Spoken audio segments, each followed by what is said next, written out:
Hi everyone, I was diagnosed with multiple sclerosis in August 2024.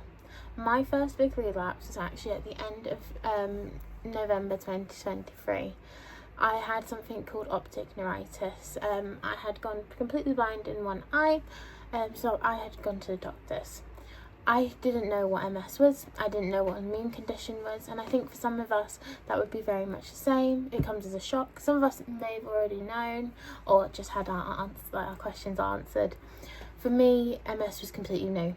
The first thing I did, Dr. Google. I searched up everything from miracle cures, what can help me, diets, things like that, and I think the first things you see, you think instantly, I'm going to lose my independence so fast. Other times you think, oh, I'm going to be absolutely fine. So my biggest thing for you guys is, the first thing I wish someone had said to me is just pause before you Google. I know it's tempting, we want the answers and we want them fast, but when you're scared and you're just looking at everything online, not all of it is true and not everything is helpful.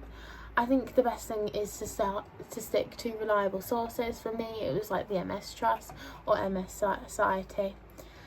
Another thing for me that helped me come to terms and not stress as much with my diagnosis was writing any questions I had down for my MS nurse or for my doctor. You know, some things don't sound silly. What's important is that you have every right to understand what's happening to your body, so you have to ask every question you want. And if they're not explaining it clearly, ask them to explain it again. So you might see me jump. I've just had to restart my whole video. Complete brain fog, you guys get it. So just to go off of the thing when I said some things may sound they're not silly. Things aren't silly. You can ask anything to your MS nurse and anything to your doctor. For me, I have asked about sexual dysfunction, I have asked about bladder problems, and all things that I thought were embarrassing.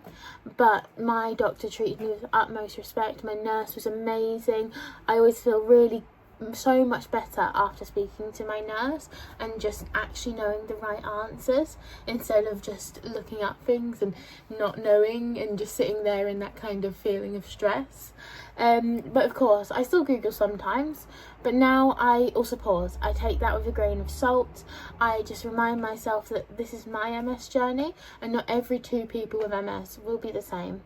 So if you're watching this and you're newly diagnosed, even if you've been living with MS for a while and still feel lost some days, just know that you aren't alone and you're allowed to feel scared, you're allowed to take time, and you're allowed to ask for support. Grief, I will say, for me, MS was something I grieved. Grief is not linear. Diagnosis is not linear. We can be diagnosed with MS for 5 years and then be upset about it still. That is okay. It's a process for us all. So thank you so much for listening.